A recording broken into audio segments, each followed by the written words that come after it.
Ղարաբաղի Ստեփանակերտի հիվանդանոցը միլիոնների գներով էդով էր կառուցել Սամվել Կարապետյանը, այն ժամանակ Հայաստանը ուրախանում էր, որ այդպիսի բարերար մարդ ուներ,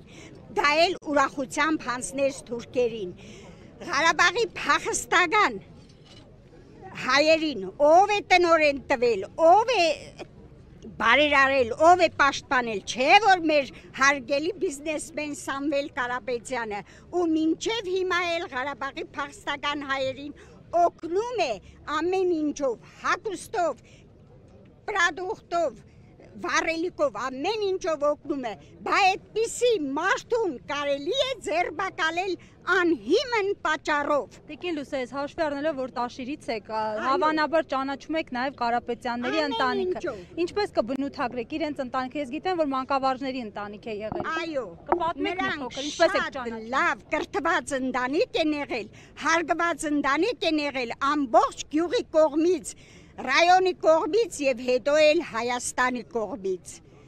Առաջ Տաշիրը ոչ ոք չէր ճանաչում, նախքան բարերար Սամվել Կարապետյանի օրոք, իսկ հիմա ամբողջ աշխարհն է ճանաչում Տաշիր քաղաքը, դա շնորհիվ Սամվել Կարապետյանի ու իրենց ընտանիքը շատ լավ ընտանիք է եղել, մանկավարժի ընտանիք է եղել, ժողովրդին շատ հարգանքով, շատ բարելից ընտանիք են եղել, էլ ինչ ասեմ, լավ զավակներ են ունեցել, այսպես չի կարելի մեր օրենքը այդ ձևի մարդկանց ձերբակալի, ինչ հիման վրա, անհիմն պատճառով, չենք հասկանում, այո, ու պահանջում ենք ազատություն, պահանջում ենք ազատություն, մեր